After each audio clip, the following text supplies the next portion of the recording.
Breaking news. ప్రశాంత వాతావరణంలో సినీ కార్మికుల సమస్యకు పరిష్కారం లభిస్తుందనుకునే సమయంలో కీలక పరిణామం చోటు చేసుకుంది. పీపుల్స్ మీడియా అధినేత విశ్వప్రసాద్ సిటీ సివిల్ కోర్టులో కేసు ఫైల్ చేశారు. ఫిల్మ్ ఫెడరేషన్ లీడర్స్కు లీగల్ నోటీసులు పంపించారు. కార్మికుల ఆకస్మిక సమ్మె కారణంగా రోజుకు కోటి నష్టపోతున్నానని ఫిర్యాదు చేశారు. Film federation president Anil, secretary Ammiraju, treasurer అలెక్స్కు లీగల్ నోటీసులు కూడా పంపించారు. దీనిపై కార్మిక సంఘాలు భగ్గుమంటున్నాయి. చర్చలు జరుగుతుండగా ఇలా కోర్టుకు వెళ్లడం ఏంటని మండిపడుతున్నారు.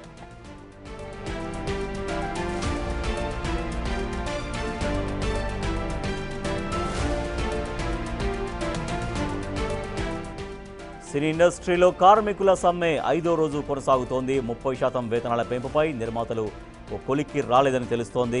వేతనాలు పెంచితేనే పనులకు వస్తామని కార్మికులు డిమాండ్ చేస్తున్నారు.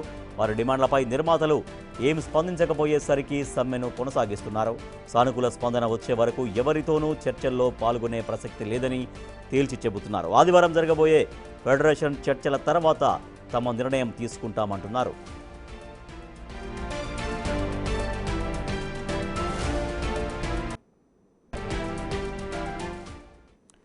మా ప్రతినిధి అనిల్ మరింత సమాచారం అందిస్తారు. అనిల్, ఫెడరేషన్ కార్మికులకు ఫెడరేషన్ దానికి లీగల్ నోటీసు కూడా ఇచ్చారు. సో ఇప్పుడు సినీ కార్మికులు ఏమంటున్నారు? కార్మికులు చర్చలో ఎటువంటి పరిష్కారం లభిస్తుంది అనుకుంటున్నారు? సో ఫర్దర్గా వాళ్ళ కార్యాచరణ ఏముండబోతోంది? S Rajesh, coordination committee chairman Veerashankar ఆధ్వర్యంలో నిన్న చర్చలు కూడా జరిగాయి. ఫెడరేషన్ ఎంప్లాయీస్ అందరూ కూడా ఆయనతోని చర్చలు అయితే నిర్వహించారని చెప్పాలి. అయితే ఈ చర్చలు నిర్వహించిన అనంతరం ప్రశాంతంగా ఈ చర్చకి సంబంధించి నిర్మాతలు కూడా నిర్మాతలు ఆలోచించి ఒక నిర్ణయం తీసుకుంటారు అన్న సమయంలోనే అనుకోకుండా వీళ్ళకి producer Vishwaprasad, people's media producer Vishwaprasad అయితే లీగల్ నోటీసులు అయితే ఇవ్వడం జరిగింది. లీగల్ నోటీస్ అనడం కంటే కేసు పెట్టడం జరిగింది సిటీ సివిల్ కోర్టులో ఇలా ముగ్గురు పైన, ముఖ్యంగా ప్రెసిడెంట్ వల్లభనేని అనిల్ కుమార్, సెక్రటరీ అమ్మిరాజు, అదేవిధంగా ట్రెజరర్ అలెక్స్ ముగ్గురు మీద కూడా ఆ కేసులు అయితే పెట్టడం జరిగింది. ఇందులో భాగంగానే సిటీ సివిల్ కోర్టులో ఓఎస్ నెంబర్ 366/2025 నెంబర్ మీద అయితే ప్రెసెంట్ అయితే కేసు నమోదు చేశారు. ముఖ్యంగా ఈ మధ్య కాలంలో జరుగుతున్న ఏదైతే 4 రోజుల నుంచి ఈ సమ్మె కొనసాగుతుందో, ఈ సమ్మెలో భాగంగా వారు చేసిన వ్యాఖ్యలకు సంబంధించి కూడా వీళ్ళు ప్రతిస్పందనగా మాట్లాడడంతో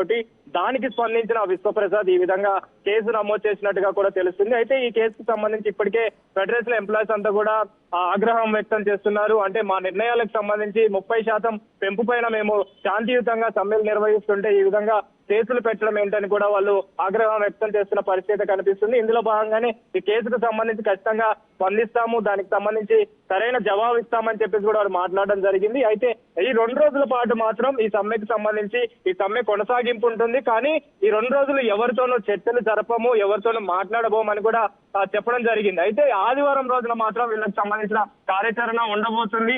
అదేవిధంగా పెద్ద మొత్తంలోనే ఏదో నిర్ణయం తీసుకోవడానికి అయితే వీళ్ళు సిద్ధంగా ఉన్నట్టుగా కూడా తెలుస్తుంది రాజేష్. సో చూడాలి ఆదివారం రోజున ఏం జరగబోతుంది. అంటే ఫెడరేషన్ ఎంప్లాయీస్ సంబంధించి ఇప్పటికే నిర్మాతలు 30% పెంచేది లేదని చెప్పేసి వేతనాల విషయంలో చెప్పడం జరిగింది. కాబట్టి ఆదివారం రోజున వీళ్ళు ఫెడరేషన్ ఎంప్లాయీస్ ఏ విధమైన నిర్ణయం తీసుకోబోతున్నారు అనేది ఒక ఉత్కంఠభరితంగా సిచ్యువేషన్ ఉందని చెప్పాలి రాజేష్.